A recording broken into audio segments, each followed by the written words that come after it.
Family, fam. What is up, everybody? Happy Monday.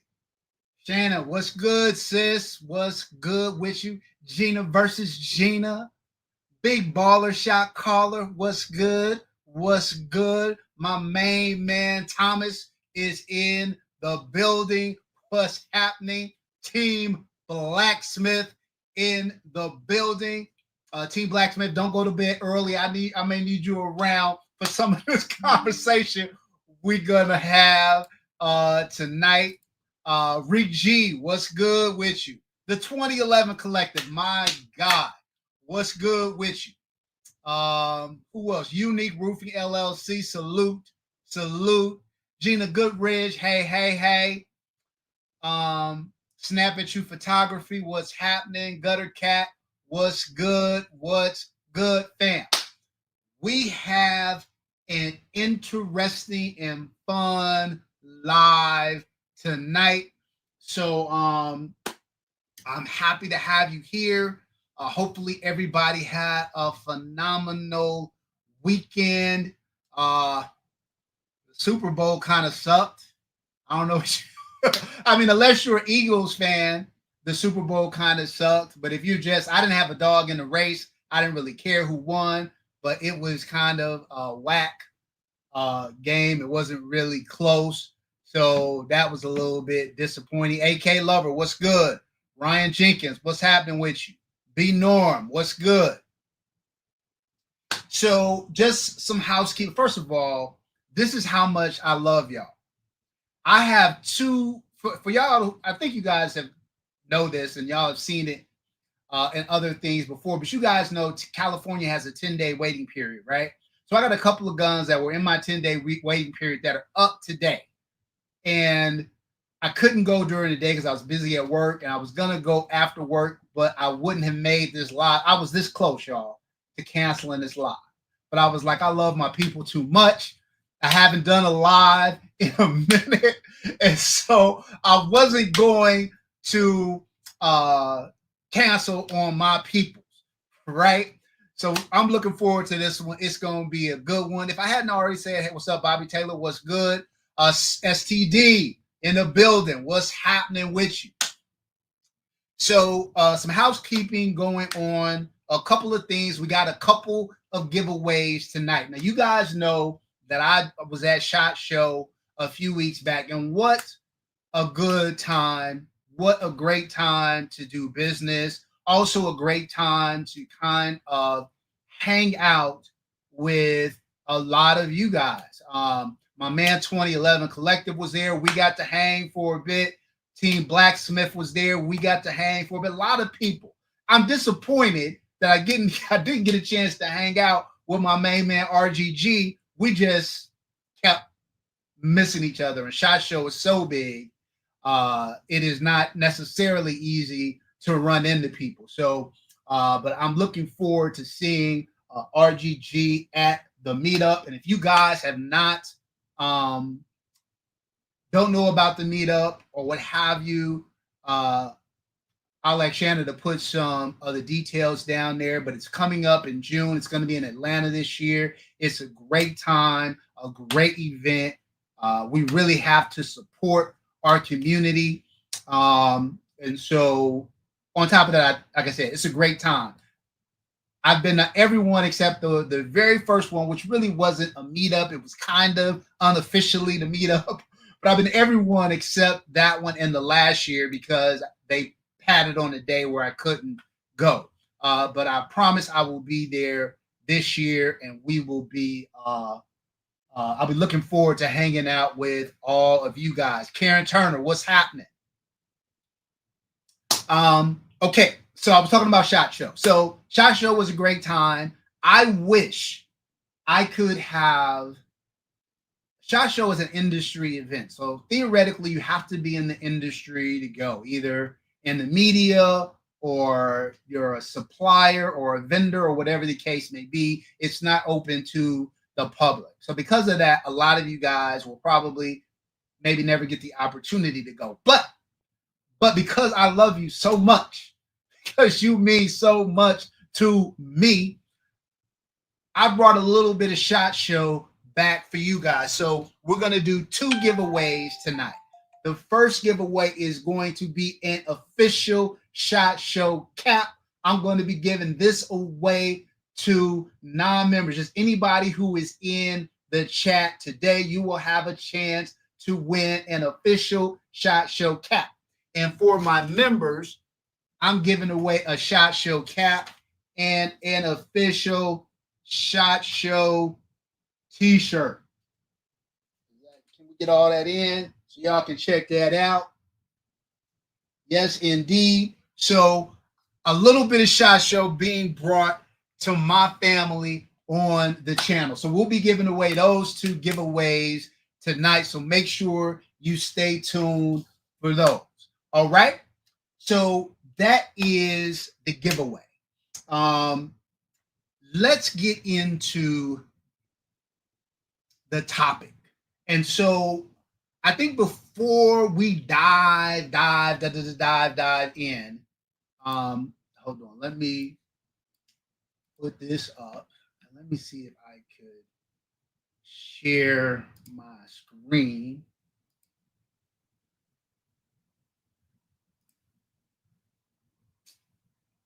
Window.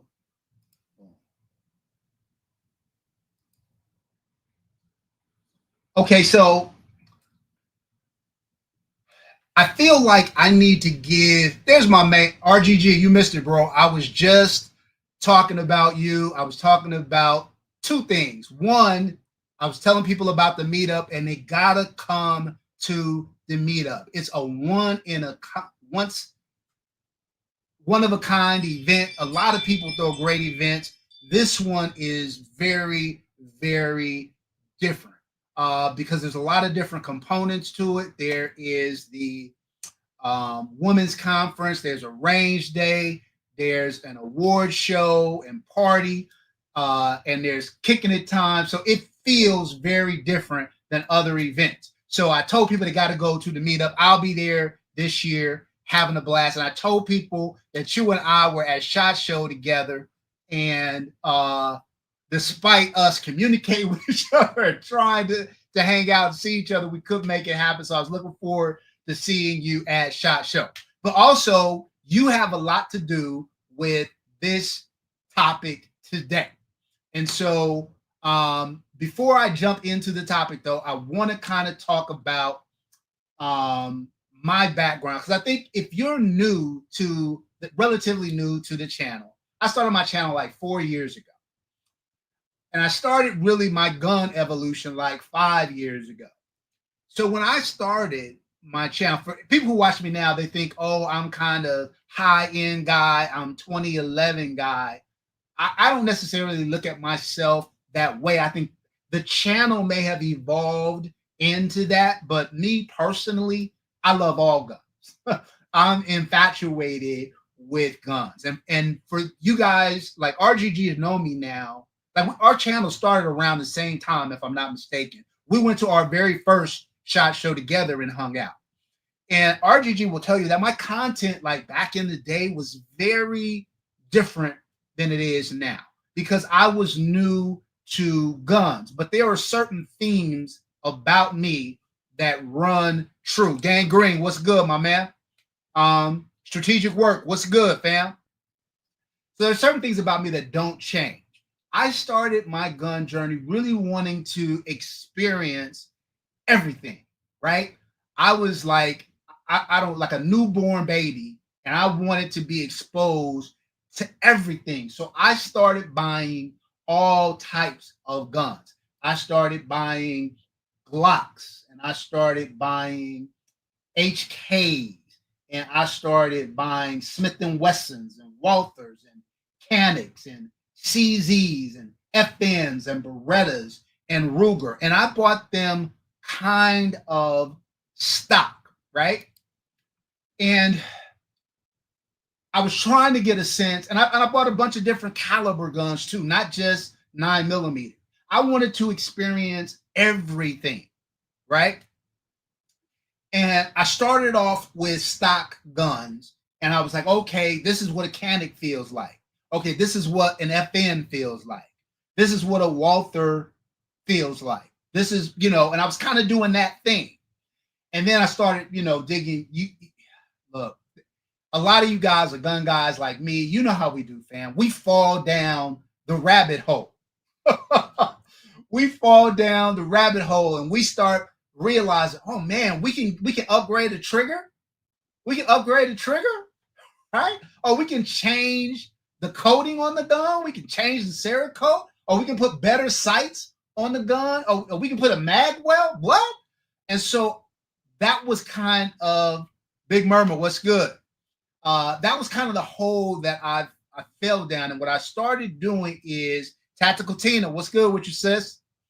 I started getting to the point where I wanted to make these guns be everything that they could be.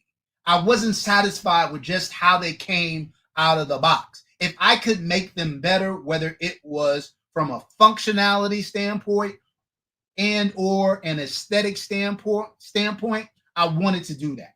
And so you saw these stock guns like the ones I've been showing you kind of start to transform. And instead of having regular Glocks, I started having Glocks that look like the ones you're seeing here. Instead of having like a regular canic, you started seeing the kind of canics that you were seeing here, where I would upgrade the trigger. I would do stippling. I would change out the slides, right? Trying to make them the best they could possibly be. And there would be a drastic improvement between the way they came out of the box and the way they felt once I improved them. And I was like, man.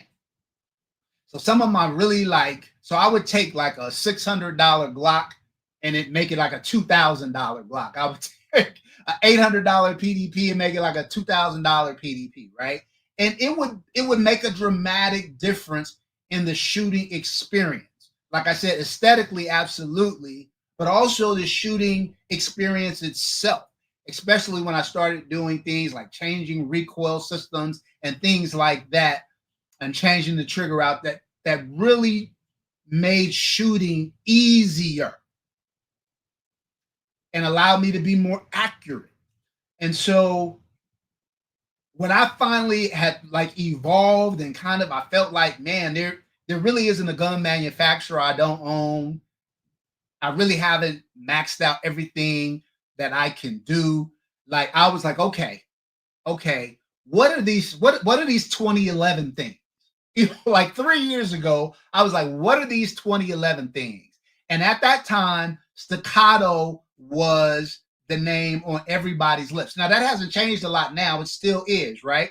But staccato was a name on everybody's list. So I was like, I got to get my hands on one of these staccato things to see if it's all that in a bag of chips, right? So that's what I did. I went out and I got me a staccato P and I got me a staccato C2. And I was like, oh,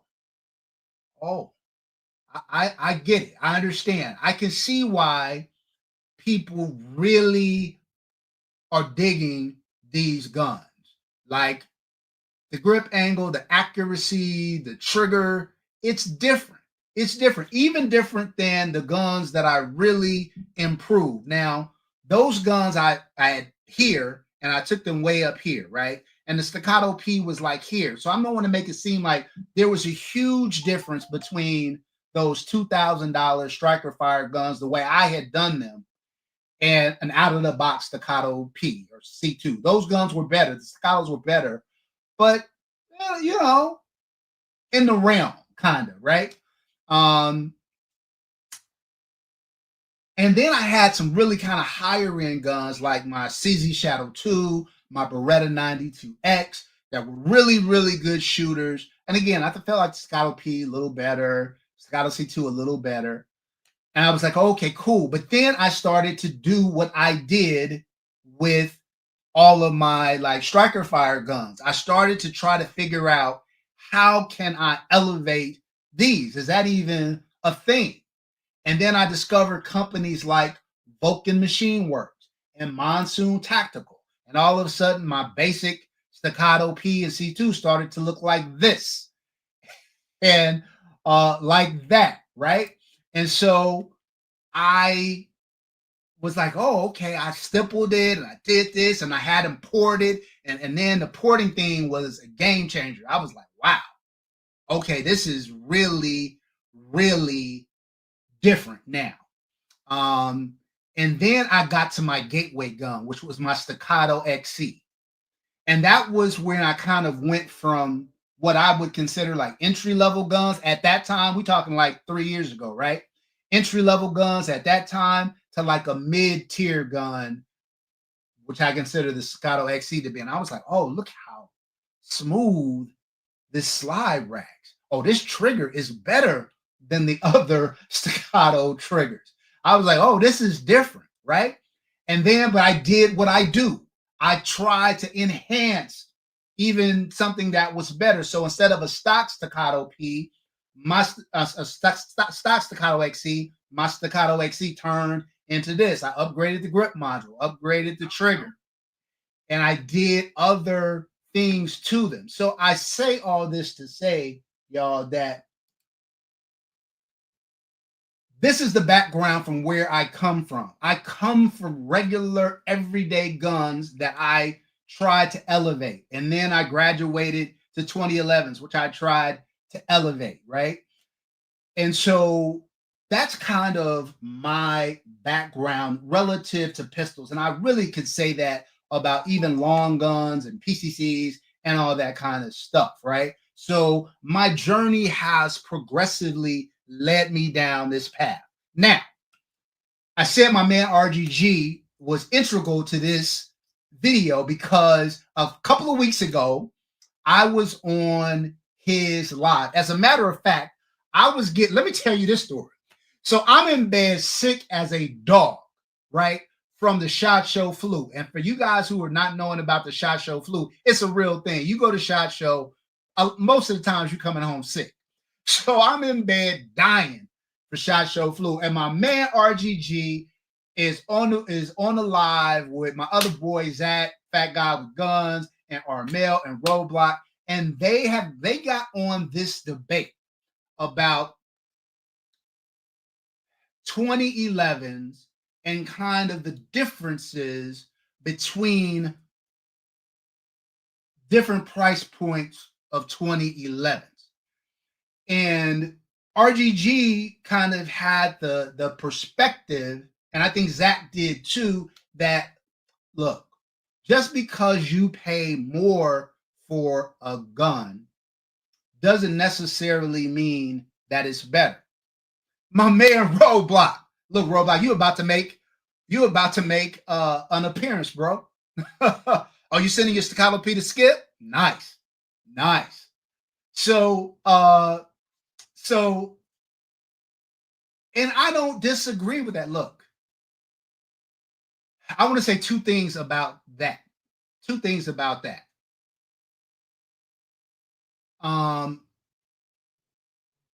Number one, I think there's truth to that. Just because you pay more money for something does not necessarily make it better. But I don't like to talk about exceptions to the rule, right? I like to talk about the rule, right? Typically speaking, it is not always true, but more times than not, the more expensive something is, typically it's more expensive because the quality of it is better. I just think that's factual. Now, it's not always the case because nothing is always anything, but more times than not, that is the truth. So I don't want to make it seem like there are no exceptions to the rule. I don't want to make that argument. I just want to make the argument that the rule is the rule and there are always exceptions to it. And in rare instances, you can find those exceptions. All right. So that was kind of my premise. But anyway, RGG was going on and Zach was going on and the guys were going on. And I had to drag myself out of my deathbed, y'all. Drag myself to jump on this live, right? And this is what led up to me coming on and my response. So let's play that.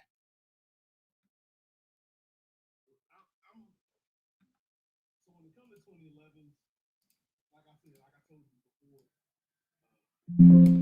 before, kind of annoyed with them for a period of time. Because I mean, when you look at the ones that Patrick Irie, salute. BTG, salute. Big Hen, salute. No, nothing.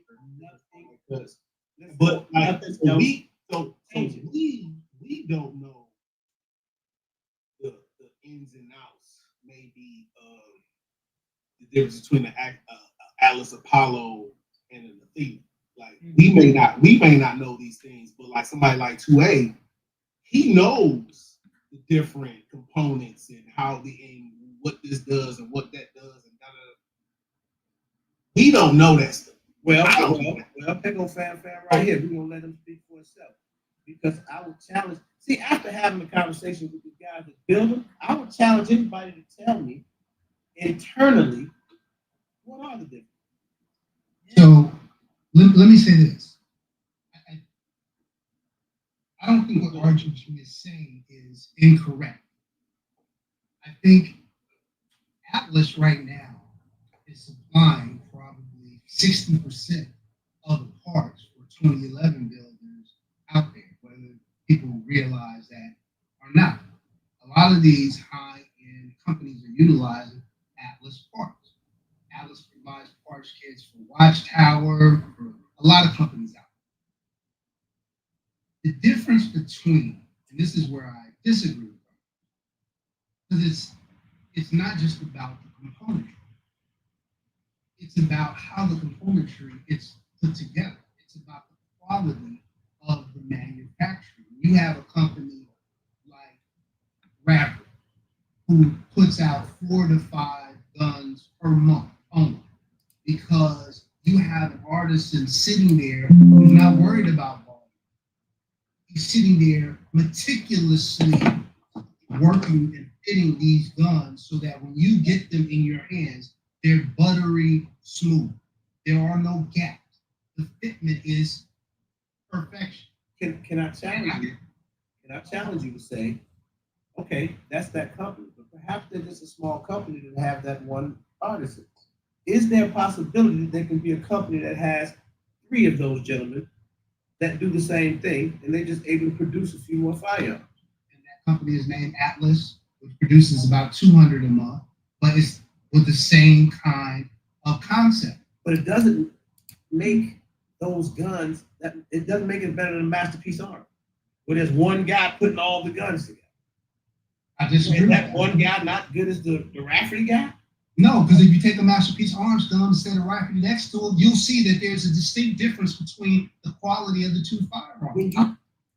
Okay, so that was kind of my outlook on the difference between the different kind of tiers. And when I say tiers, maybe that's not, I don't want to, because I think when I say tiers, people think I'm talking about my tiers, S tier, A tier, B. I'm not talking about that. I'm talking about kind of the different categories in terms of prices that, the different categories in terms of prices that are out there currently. And we're going to cover those tonight. So stay tuned for that because that's coming next, right? So what I was trying to explain is that I do think that as you go up in price point, oftentimes, I don't want to say every time because nothing is every, but oftentimes, usually, there is an increase, an upgrade in the quality of the parts. There's an upgrade in the quality of the parts, and there is an upgrading in the quality of the manufacturing. Now, that's me saying that. But my main man, RGG, and look, Go back and look at that live. I think that was like 3 lives ago or so. And then if you, more importantly, if you didn't watch, RGG had Fusion Firearms on his channel. I think RGG, tell me down in the comments whether that's 2 lives ago or 3 lives ago. But anyway, look at the thumbnail for Fusion Firearms because I thought that was a great live. I thought I had a chance to meet the owner of Fusion at SHOT Show. Super great guy, family-owned business, knows his stuff, right? And so, yo gang, Zero Poops given in the building. Glad to have you guys here. No doubt, sis. So I thought he did a great job at kind of talking. Now, he is one of those very close exception to the rule kind of people where his guns outrun, in my opinion, likely outrun their price point, right? They fight above their weight class. But let's listen to what he said when RGG asked him about the materials in the gun. Are the materials different? And what his response was to that. And I think what you'll hear him say is very similar to what you heard me just say. So let's listen. So, but I love talking to guys who've been around the industry as long as you have. So I'm going to start with the question that I asked when you were backstage. And when it comes to these guns being built from that block of steel Or aluminum. What separates materials, first of all, from, say, guys that have a firearm that they charge, $6,000-$7,000 for? Is there a difference? When you look at what we're doing and what they're doing for materials, it's exactly the same. Okay, I mean to make any firearm that's safe, there's going to be bare minimum standards, that you have to live by. And pretty much everyone in the industry is using the same materials. Now, doesn't mean you're processing the materials the same. It doesn't mean they're machining them at the same quality. It doesn't mean their tolerances are at the same quality, or their finish, that they're putting on afterwards, or heat treatments are the same quality. So that's what I was trying to explain in the live where I was on. Now, he is far more eloquent, far more experienced than I am relative to gun work, but it is not just the parts. It is how the parts are put together. We just saw the Super Bowl this past weekend, so let's use a sports analogy. I'm sure we've all seen teams on paper. When you look at them on paper, they're like, oh, they should be a championship team. I don't know if y'all remember that Lakers squad that had like Gary Payton and Karl Malone and Kobe Bryant and Shaquille O'Neal. And you look at them on paper, man, they should have ran the table. They shouldn't have lost the game. But they lost to a Detroit team that had a bunch of just kind of really good basketball players, but they played as a team. Manufacturing guns are very, very, very similar in that way. It's not just the componentry. That's a part of it, certainly. And we'll get into that. But it's more than, even when you have two companies who use, and there are companies out there that are like this, who use 100% Atlas part kits, right? For the most part. Even when you have that, right? The guns don't necessarily feel the same because they are not using the same manufacturing process. And in fact, later on in that same live, the owner of Fusion Firearms talked about kind of Atlas guns and what they do versus what he does. So again, let's listen to what he says. Their design might be a little bit different. They might have a beaver tail with a little different bump that somebody likes. So you talk about like Atlas. Atlas makes some just outstanding firearms. They really do. Okay, but again, their targeted audience is that $5,000 to $10,000 target shooter that just wants that ultimate pistol built for them, kind of that type of thing, built around their special needs. And we're more or less looking for. And again, it's nothing against the customer. It's like, but we're looking for the guy, even though we got a lot of target people shooting our guns who are very up there in the target world. But it's like we're trying to give the average guy a great pistol. Okay, so again, two separate audiences, right? He's not making an argument at all that his $1,200 XP Pro is better than an Atlas. It's absurd. He's not making that argument. What he's saying is, look, I want to provide a gun that most people can be able to afford, because Atlas prices range between $6,000 and $8,000. Okay. And so most people will never, ever be able to afford an Atlas, right? I want to make a gun that has some of those feature sets, kind of has some of that feel, and has some of that accuracy and performance, but at a price that's affordable. He knows his gun isn't better than the Atlas. It's ridiculous. But he wants to give an affordable option for people to be able to have some of that Atlas feel and experience. And I think that is admirable. And having handled his guns and having a feel for him, I feel like he hit it. I feel like he hit it. And that's why I was so glad that RGG had him on. So in my opinion, he's saying the exact same thing that I'm saying, that there are differences in these guns. The quality of some of these higher end guns is better.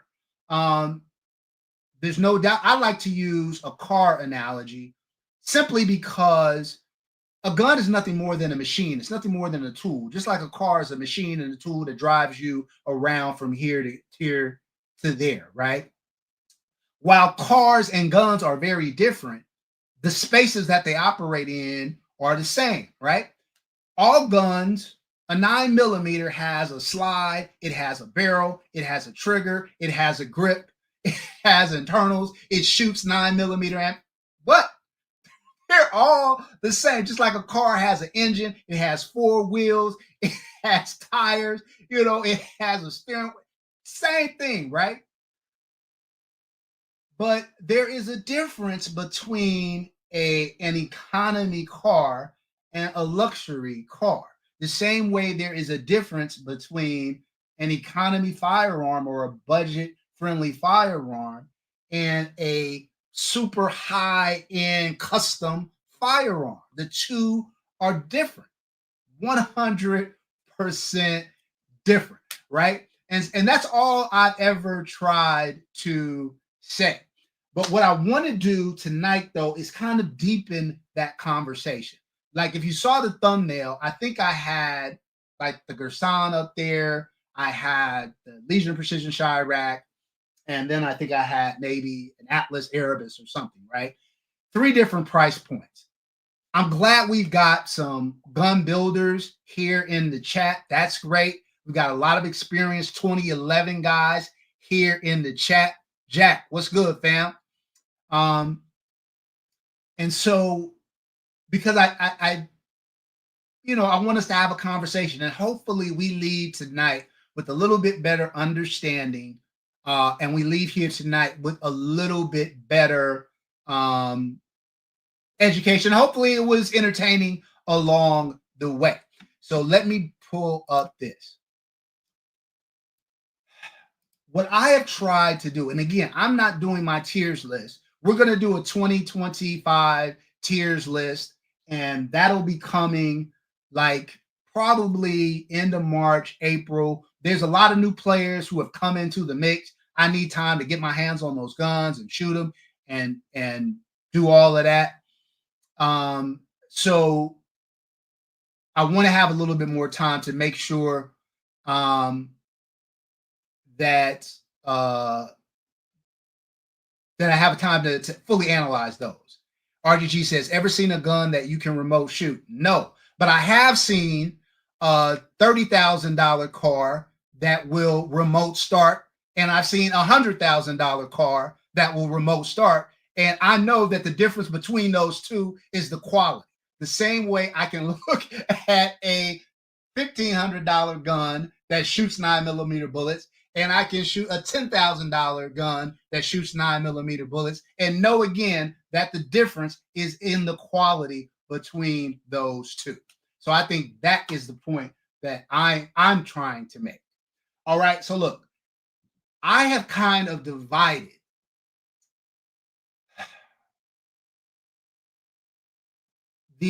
I'll call them categories of 2011s into 4 kind of separate and distinct categories. Oh my God, look. I think the man hours spent blending and polishing the gun really make the difference. Fusion lapping in their guns, maybe 1,000 grit. Okay, this is what, now we're getting into exactly what I'm talking about. All right, so let me share my screen really quick. Let me find it. Let's look for a window. Let's choose this. And now let's share it. All right, so I've divided them into 4 different categories. The first category I'm going to call budget-friendly 2011. These are 2011s that are kind of $1,500 and less. You got your Rock Island Armories, your Springfield Prodigies, your Alpha Foxtrot Romulus, your Fusion Firearms XP Pro, your TSOSs, your Live Free Armies, your EAA Witnesses, your Military Arms Corps. Now, there are probably more, some I'm missing. This is not meant to be an all-inclusive list, just to kind of give you a flavor for what is in these categories. Let me say this. The 4 categories I've kind of divided them into is kind of budget friendly 2011s, entry-level 2011s, and I don't think that's a good name anymore. I got to think about a better name for that category. Kind of mid-tier 2011s and kind of upper-level 2011s. RGG, I'm not comparing a gun to the car. I'm comparing cars to cars. I'm comparing lower-end cars to higher-end cars, and then I'm comparing lower-end guns to higher-end guns. I'm not trying to say that a car is the same as a gun. That's not what I'm doing.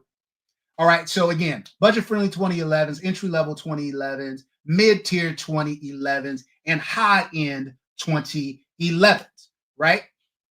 So you got your budget 2011s, 1,500 or less, right? Then in that kind of entry level, and keep in mind, this category did not exist a couple of years ago. I mean, maybe Rock Island was there. I don't remember when they came out with the TAC Pro, but this category did not exist a few years ago. It started here, kind of with Bull Armory and Staccato. But you've got a lot of entries now into this budget-friendly area, which I think is great. Tier structure equals opinion. No, because this is not an opinion. There are guns that are $1,500 or less. That's just a fact. I'm just dividing them along those dollar figure lines, right? So this is not about quality. So let me make this clear. This is not about quality. I'm not saying necessarily that every gun that's here is better than every gun that's there. I'm just dividing them along lines of cost, right? So budget friendly, I'm calling those 1,500 or less. Entry level is kind of 1,500 to 3,500, if you will. You see the players that are there. Again, not meant to be an all-inclusive list, but more so so you get a sense of who's playing in that area, right? Mid-tier, I'm going to say those guns are like 3,500 to 5,500. Tons of people. Look, huge growth in the budget-friendly area. A couple of new guys in here, but huge growth in the mid-tier. And this is not all of them. And so that's a lot, right? A lot of new players has come in to this mid-tier recently. And then I would call high-end stuff, like stuff that's 5,500 and up, 6,000 and up. Now, in my opinion, now this is what is opinion. In my opinion, the people that do that the best are Atlas Gun Works, Venom Customs, SVI Infinity, Rafferty Custom, and Hayes. There are other companies that are knocking at that door. You got the TTIs of the world, the Sharon Precision of the world, the Chamber Customs of the world, the Nighthawks of the world, the Cabots of the world, the Accuracy X's of the world, the Limcats of the world. All of them, all of those play in that same kind of dollar range. But in terms of all around kind of quality of parts, fit and finish, how the gun's put together, I feel like the five I've named are the cream of the crop. If somebody feels like Limcat is just as good or Chambers Custom is just as good, I'm not here to make that argument tonight. That's an argument for a different day when there are tiers, when I'm going over my tiers. But I'm just kind of defining the different price points. Like if somebody were to ask me on an unbiased basis, how would you kind of separate out the guns? I would probably do it by price and say, and I'm not making any assertions about the quality in one group is better than the quality in another group. I'm not making that argument, not at least yet. What I am saying is this is how I'm kind of dividing them in terms of what's available to the public at large. I'm doing this in part because if you guys, like somebody like myself, somebody like RGG, somebody like Ramsey J, and some of the other people in the chat, somebody like Thomas, who have a lot of in 2011 collective, who have a lot of 2011s, are very in tune to all of these manufacturers. I'm sure, you know, I probably haven't named a manufacturer that most of these guys haven't heard of, right? But for those people who are not in that space, who don't live it on a day in, day out basis, you may be wondering, well, if I have 1,500 or less, what 2011s are available to me? This is a short list of some of what's out there. And for you people who are thinking, well, if I got 1,500 to 3,500, where's that at? Now you have an idea what's out there. If you got 3,500, now you have an idea about what's out there. If you're at the high end, now you have an idea about what's out there. Okay, so let's talk about the different tiers, right? And what the differences are that I see in the tiers.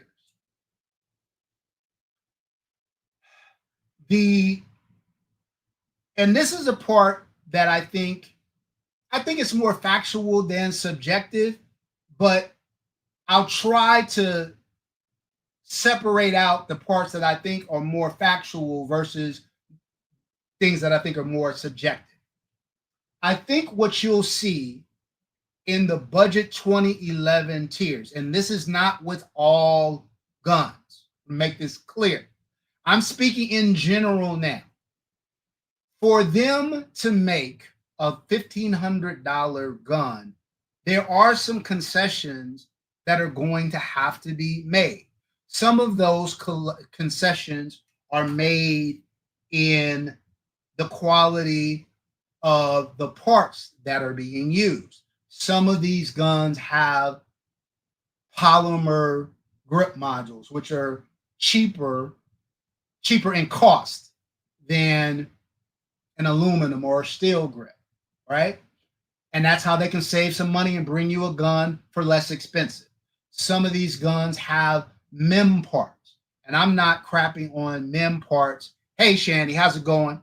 I'm not crapping on MEM parts, but I would just say that they lack the kind of longevity you're going to get out of machine parts, which is why somebody like Fusion Firearms use machine parts because they want a better quality part. I would also say, in addition to that, mem parts are very difficult to work with if you are trying to tune and polish and do all of that.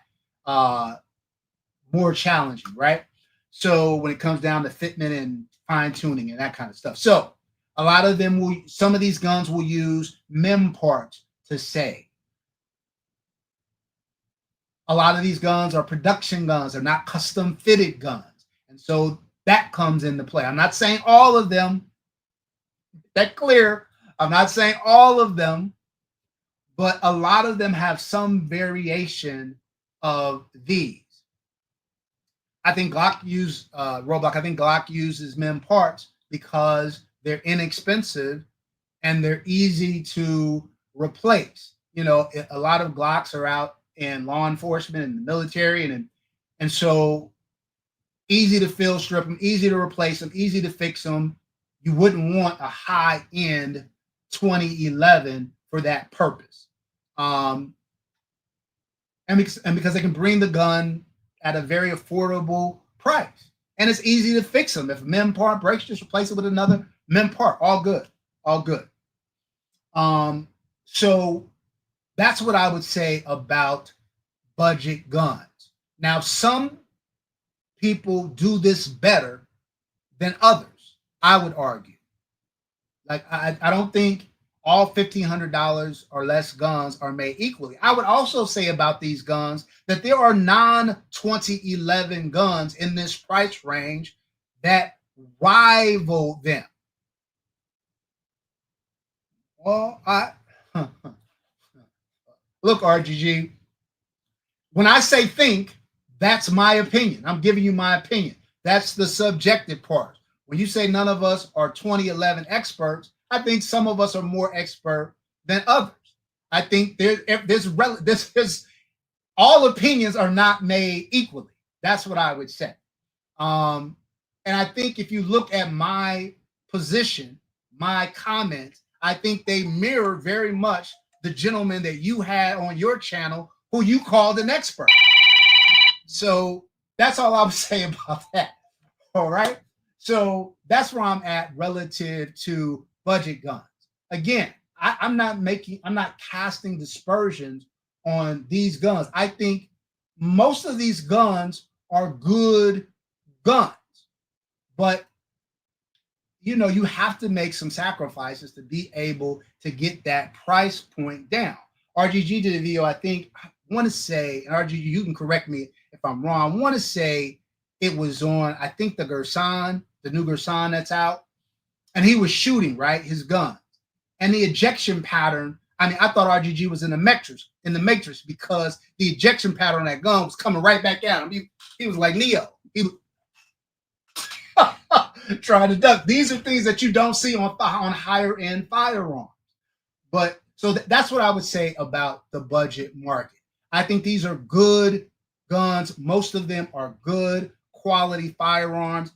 When I do my gun reviews, usually what I'm talking about is accuracy, reliability, durability, trigger, fit and finish, aftermarket support, affordability, and aesthetics. But the two main components, in my opinion, the two main components, in my opinion, of a firearm is how accurate it is and how reliable it is. And I have heard RGG say this. I have heard Zach say this. We are living in the golden era of firearms. Even $160 high point is going to be pretty accurate and it's going to be pretty reliable. Now, the same argument that we're making about a $1,500 2011 versus a $8,000 2011, you know, which is 4 or 5 times as more, you know, what's the gun? The steel frame Canic, right? The Canic steel frame gun, right? That gun is 5 times, 6 times more expensive than $160 high point. Is the the Canic 6 times better than the High Point? Probably not. Probably not. Is it 6 times more accurate? Probably not. Probably not. Right? So to me, this isn't because it's in a budget category, it's a bad gun. In my opinion, there are very few bad guns out there. And I think that is a blessing for us, that no matter what your budget is, no matter what you can afford, you can find a firearm that is relatively accurate and that is relatively reliable that you can count on. I think that that's phenomenal. And I think almost every gun, if not all of the guns that are in this budget 2011 category, meets those standards. So these are good guns. RGG likes to make it seem like when I say it's budget, I'm saying it's crap. That's not what I'm saying. Let me make it clear for all the people sitting in the back. These are good guns. Good guns. Good guns. Okay? I'm just saying they're not as good. They lack some of the qualities and features of some more expensive firearms. And generally speaking, I think that is true. Not in every instance, but in most instances. All right? Now, when we step up to what used to be considered budget, I never called them budget. I call them entry-level firearms because these are expensive. You know, $1,500 to $3,500 for a gun is expensive. So I never call these budget. I just call these entry level. No, Gary, I disagree. Gary says, hold on, let me put that up there. Not as good as mine. Yes, fam. No, Gary. I have guns in every one of these categories. I have budget 2011s.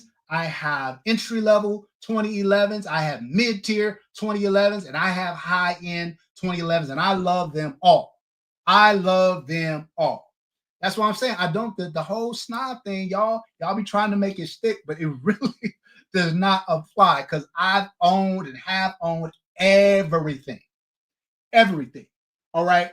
Here when we start to get to the entry level, you start to see Bull Armory comes into play, the Staccatos, Masterpiece Arms, the Jacob Gray, the Voodoos. When you take that step so some people might be like, well, what am I getting for the additional, $250, $500 more to $2,000? What am I getting for that money?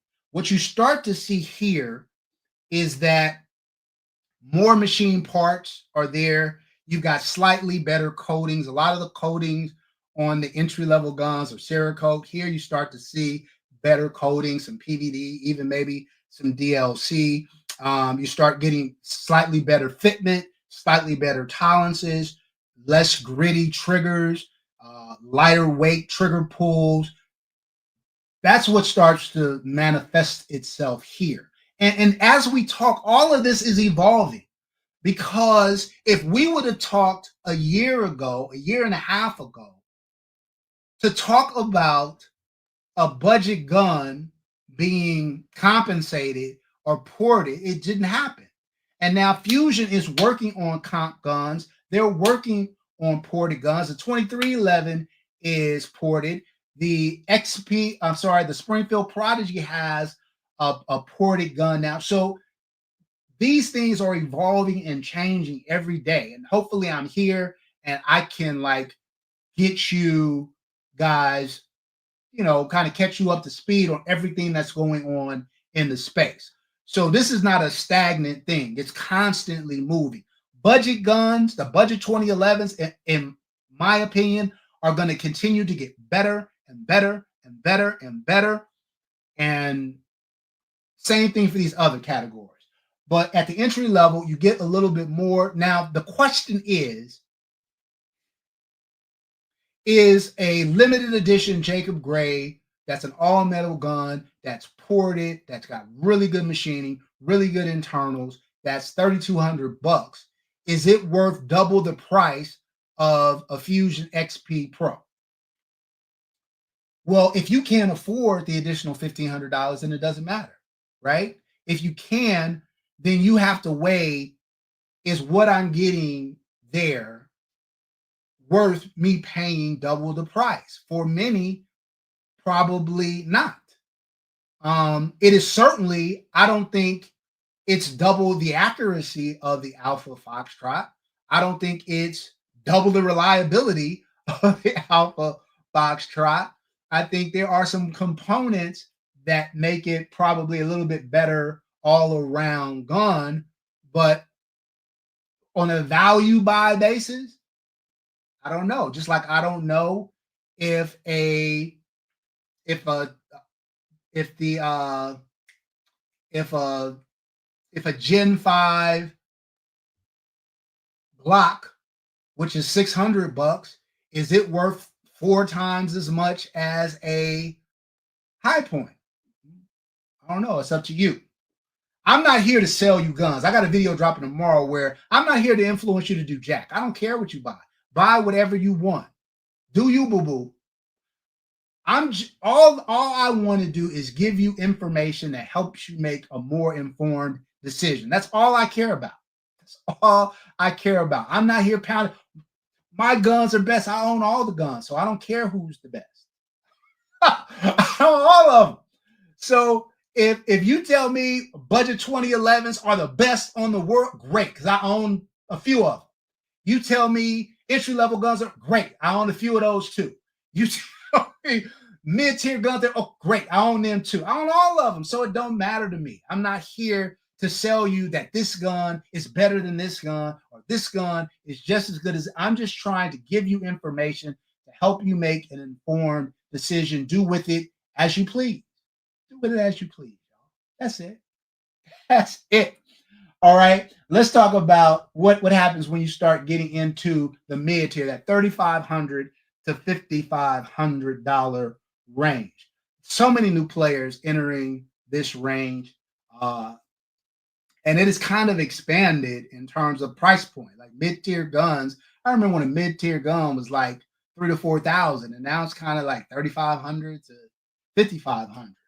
But a lot of players in that market. When you start getting into the mid-tier, you're pretty much dealing with machine parts for the most part. You're pretty much dealing with metal guns, all metal guns for the most part, although there's a few exceptions to that. You're talking about higher quality materials. You're talking about sub 3-pound triggers. You're talking about a lot of ported guns and compensated guns. You're talking about better coatings, generally speaking, PVD, DLC coatings on these guns. So a little step up in the quality. And when you start doing this, when you go from a 3D printed grip to a metal chili grip, you're talking about the difference between less than $100 and $600. So the prices are going to go up. When you talk about DLC coded gun for Circle, the prices are going to go up. And so that just is kind of par for the course. When you talk about the man hours that go into polishing these pistols and getting them ready for the customers, the price goes up. It's not arbitrary like some people would have you believe. Yeah, do gun manufacturers have some sway about what they can charge? Sure, but they can't charge more than the demand for the gun, and consumers, for the most part, I don't think, are stupid. Not the informed ones, certainly not the ones that are paying $3,000, $4,000, $5,000, $6,000, $8,000, $10,000 for a gun. Typically, they know what they want, right? And so they're looking for certain things. And so Atlas can't, if Atlas were to make a gun tomorrow with a 3D printed grip and MEM parts and a crappy trigger and a crappy slide, and they tried to sell it for $8,000, nobody would buy it. Just because it says Atlas on it, people ain't gonna pay $8,000 for a crappy product. It is not. That's not how it goes. That's not how it works. So this is the mid tier. All right. Let's talk about the upper echelon, the high end. And I'll tell you a story. And I don't want to. I'm using my man RGG because one, that's my man. That's my boy. We like that. but also because we share some similar experiences.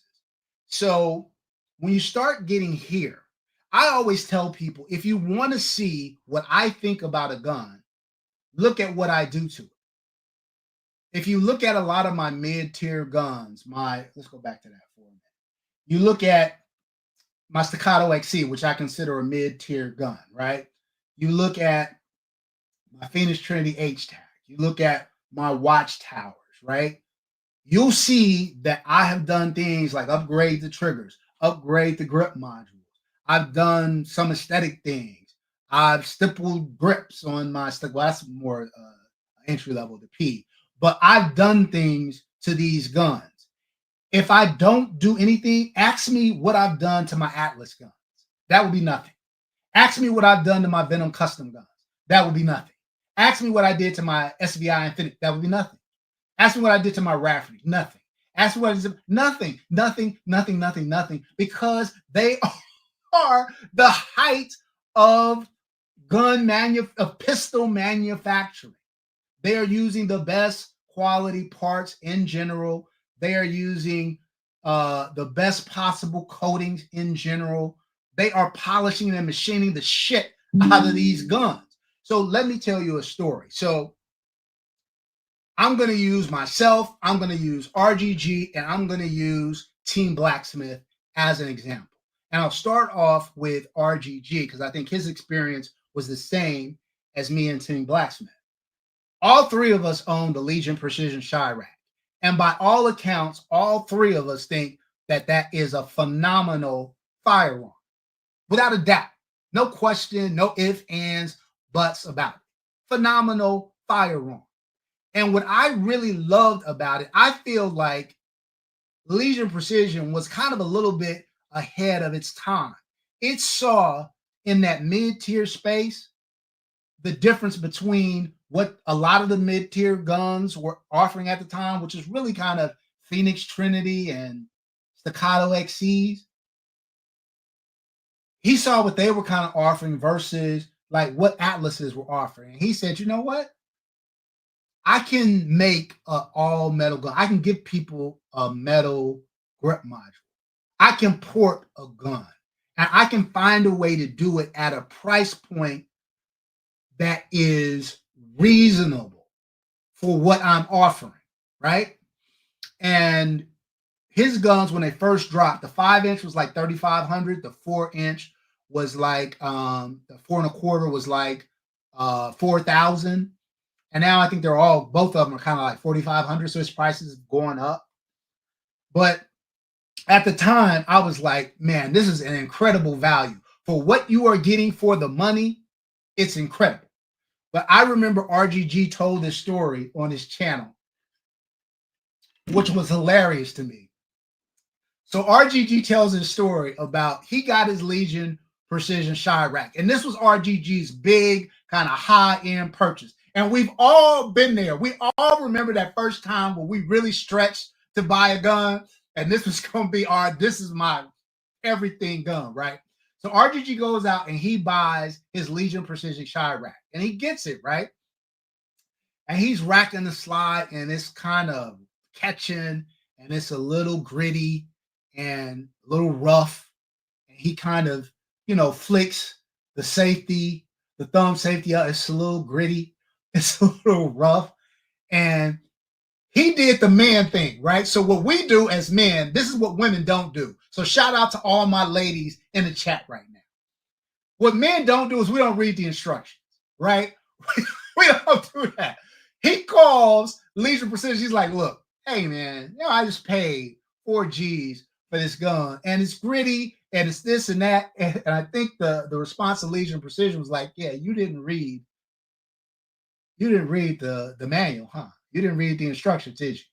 And RGG was like, huh? What?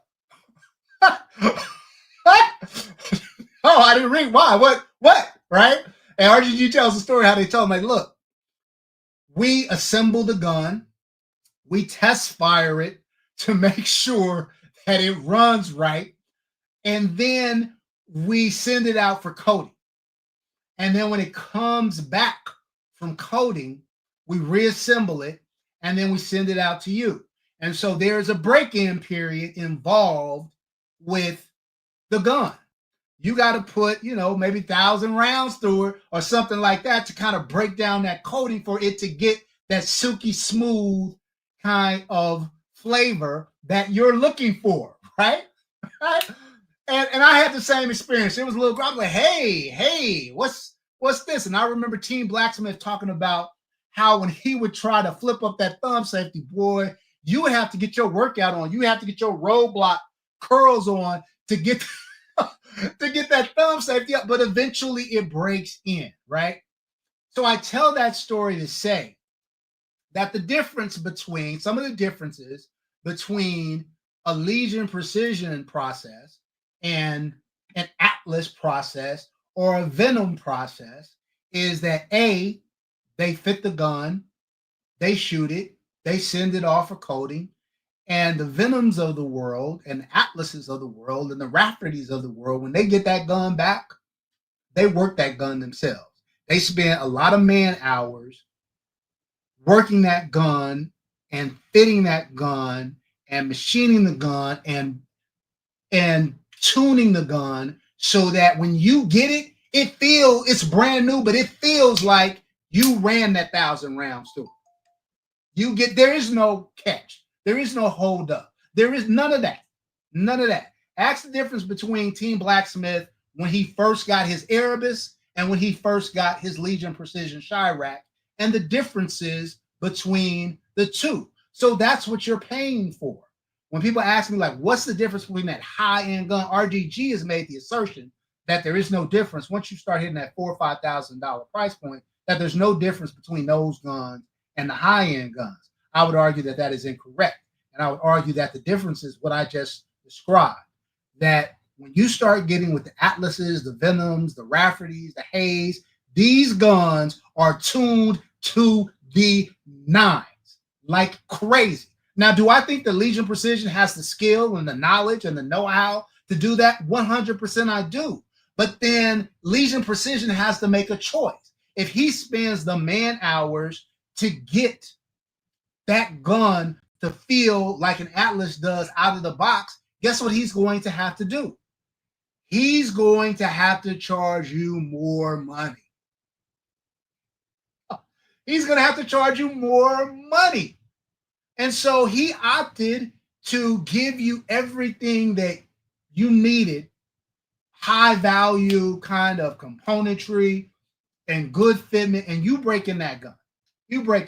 Now, also, a lot of their guns are Cerakote versus DLC. When you start getting an Atlas and the Venoms and the SVIs, these are DLC coated guns, better quality coating. And so there is a difference between those mid-tier guns and the high-end guns. And that's just an example, right? So look, fam, this is how I kind of break it down. Now, I did a video a while ago where I kind of said, like, I gave 5 reasons why you shouldn't buy a 2011. Like I said, I'm not here to sell you on anything. I don't care what you buy. Buy whatever you want. Buy whatever floats your boat, right? But I think that I'm just trying to give you the information, and you do with it what you want to do with it. It's not me.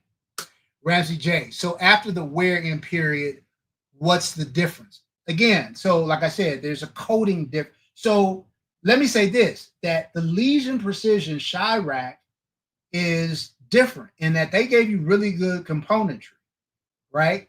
Not all of these mid-tier guns do that. The Atlas, the Staccato XC, great gun, comes with a polymer grip, comes with a so-so trigger, in my opinion. And so there are differences in the quality of the materials in a lot of these guns versus what's here. But what I've always said about Legion Precision is that value buy wise, that's a great gun. That's a great gun. And so I don't have any hate. I love my Legion Precision, but I'm just highlighting the difference. When you start to get to the Atlases of the world, the Venoms of the world, the SVIs, the Raffertys, the Hayes, you are getting the best of the best of the best. You are getting the best parts, the best coating, and the best manufacturing process that money can buy. And so, that's how I look at it, right? That's how I look at it. So hopefully this, what I'm saying, is logical. It makes sense, right? Again, what's better from a non-subjective perspective? Shooting with Major Havoc, my God, what's good? From my perspective, like, you can, as you rise up in price, oftentimes it's readily obvious the difference at the various price points. It's relatively obvious, particularly if you're somebody that owns a bunch of these guns, that shoots them all the time, that that goes back and forth and upgrades them and does it. It starts to make very clear sense. And I know most people don't have that experience. So I'm just trying to kind of lay that out for you. Dan Green, have I ever shot the TS2 Orange? Yeah, great gun. Great gun. So hopefully this makes sense, y'all. Tell me in the chat if it makes sense to you guys. Now, again, though, just because, again, I do think that there is kind of the rule of,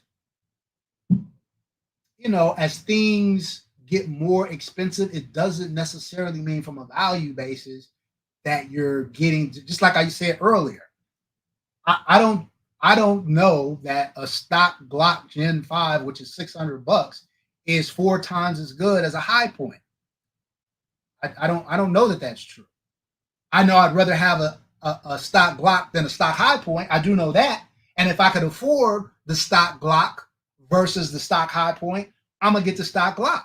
And I know that there are guns like the budget 2011s that we talked about, the Alpha Foxtrot.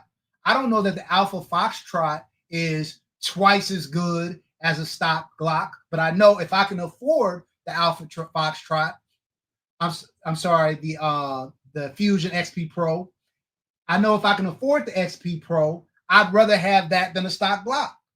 And I look at it the same way. I don't know if an Atlas Erebus is 4 times as good as an XP Pro, but I know if I can afford the Erebus, I'd rather have the Erebus than the XP Pro. Actually, I'd rather have both. And that's that's kind of how your boys get down. I'd rather have both.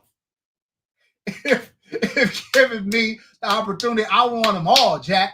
So that's kind of how we're rolling with that. So look, I'm gonna start it off. Look, I told you guys in the beginning, I'm going to take you guys all to SHOT Show with me by giving you an official SHOT Show cap.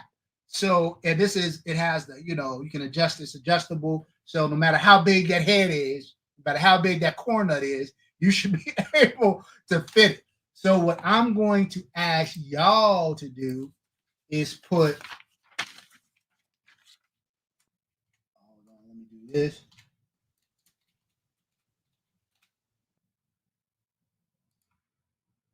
All right, let me share this screen.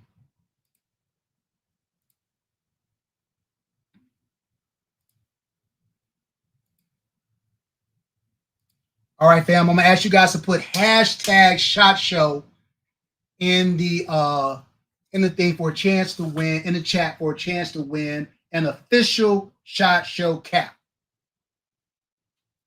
BP says, oh, where'd it go?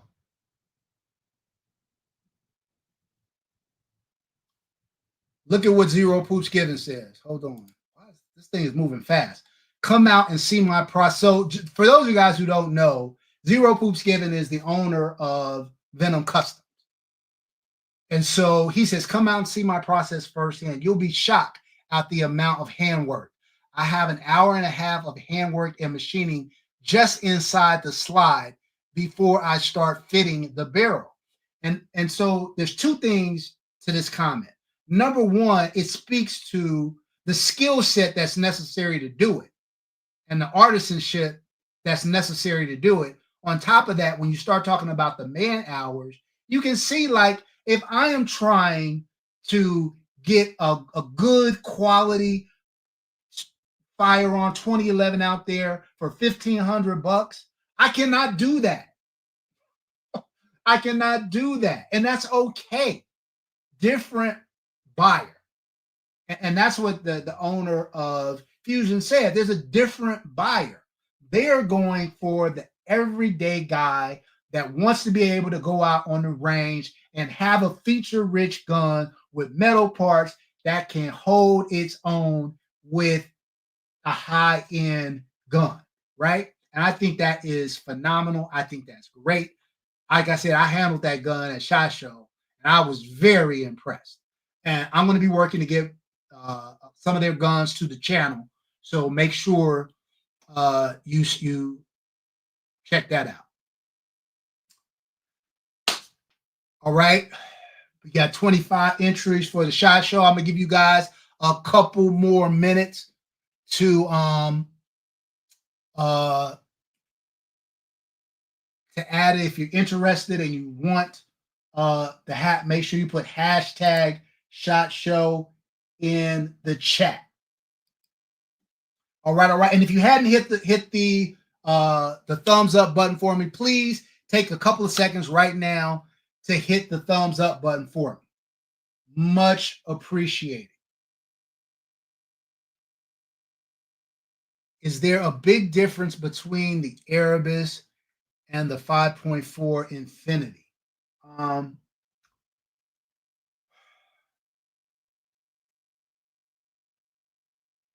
That's a longer conversation. Both of them are phenomenal. Varying degrees.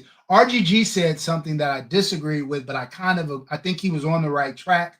RGG said something that, like, once you start hitting a $4,000 price point, somewhere in there, after that, all the guns are the same. I disagree with that. But when you start getting into the high-end guns, the Infinities of the world, the Atlases of the world, the Venoms of the world, the Haze of the world, all of this, it's just, you're choosing between which supermodel you like the best. They're all amazing. They're all amazing. All right, look, let's get this draw rolling. All right.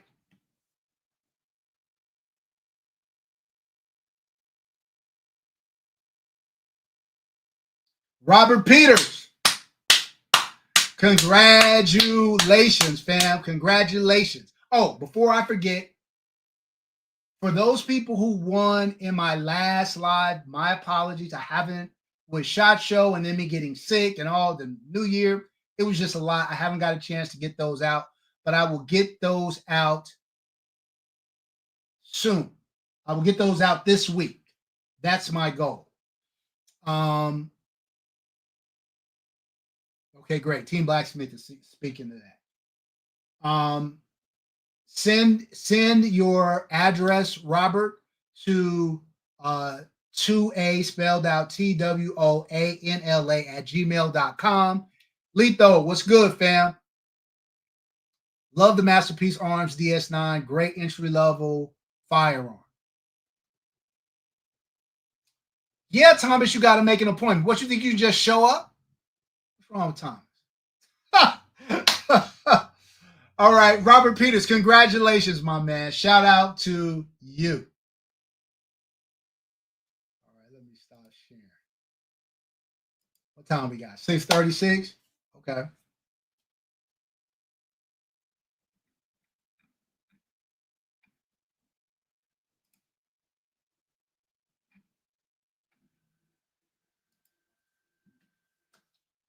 All right, fam. So hopefully you guys have found this live to be entertaining, firstly, that you found it to be educational, secondly. Hopefully you have a better sense about the difference in the guns at the various price points. Hopefully it makes sense. Like I said, there's always exceptions to the rule. But if you look at, I'll use somebody like Skip's Guns, for instance. If you look at what he did to his XP Pro, if you look at what he did to that Nuger San, right? If you look at what he did to his Alpha Foxtrot Romulus, and then you look at what he does to a Hayes, it's not the same, right? Because there is just, once you start getting up in that high end, you don't need to do that stuff because they've done the work for you. But for that, you pay a premium. Now, I think that there is a lot of great value in there. Like I did a video on my Prodigy the other day that I sent out to DSC Gunworks. And nowadays you can buy a Prodigy for $1,200. You can demim it, put all HEW internals in it, V8 ported, V10 ported. Upgrade the grip module and the trigger, and for another $1,000 or so, you can have an incredible gun. You can have an incredible gun. You take a gun like the Fusion XP Pro, which already has machine parts and is fitted nicely and all that, and you have it ported and comped or whatever the case may be, man, for under $2,000, you can have a phenomenal gun. You can have a phenomenal shooting gun 100% of the time. So think about that. Think about that. Robert Peters, no problem, bro. I appreciate you for being here and the support that everybody gives me for the channel. This is why I do the giveaways. I feel like I get so much out of the community. I feel like it's just my way to give back. That's all. That's how we do it. Shooting Maver Habit said, I'm enjoying the Romulus comp after a few mile upgrades. Yeah, I don't know if you've seen what Skip has done to his Romulus, but he's really opened up that comp. That's one of the things that I feel like the comp on the Romulus, better. Look, better, and for the price point, great. But you could get a lot more out of that comp. And I love what Skip did to that. Yeah, but like I said, I think Zach, Fat Guy with Guns, and RGG, I think they're right. This is the golden era of firearms. Guns now are made so well and so reliable. You do not have to pay thousands and thousands of dollars to have a really good gun. Yeah, absolutely. Oh, I'm sorry. Trying to get BTG. Yeah, he opened up the comp and ported it. Right.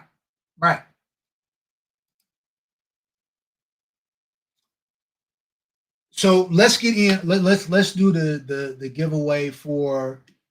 Remember, this is a member giveaway, and I'm giving away another hat plus a SHOT Show tee, official SHOT Show tee. So people don't know you didn't go. People don't know you didn't go. They're gonna think you were there. You can tell them I was there. What? I got my T-shirt and the hat. Obviously, I was in the building. All right, let's share the screen. Present, share screen. Let's shuffle this around a little bit. And I don't know if Jason is still in here. I know Shannon is still in here, but Jace had DM'd me earlier, and it was just a crazy day. I didn't get to respond, but Jace, I'm gonna get that out. If you want me to send it to a different address now, I can. So let me know. But I'm gonna get it out this week. So you guys, you got all my contact information. Just let me know if you want me to send it to someplace different, because I haven't sent it out yet. Gutter Cat, salute.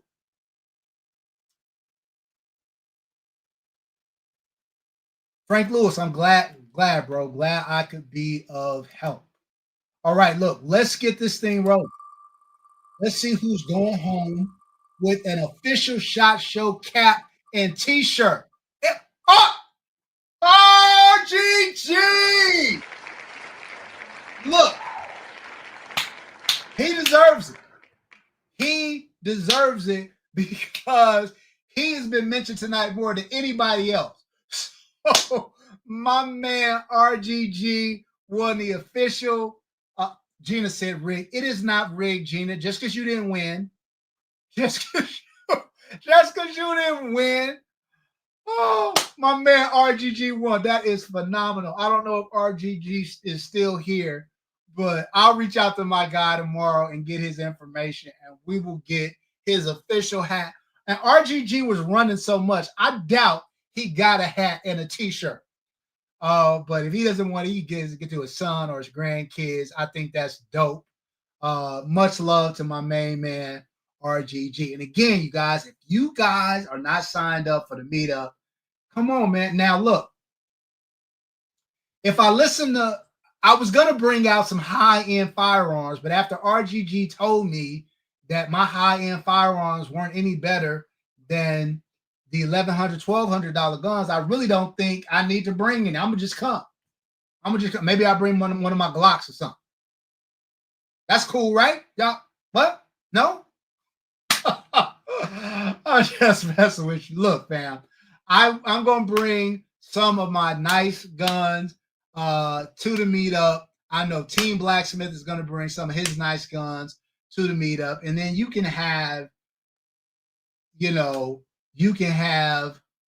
first-hand experience to see what we're talking about. All right. Look, fam, it's 6:45. I had a crazy long day. I am beat up. But it is my goal to get everybody's stuff out between now and the weekend. So be looking out for that.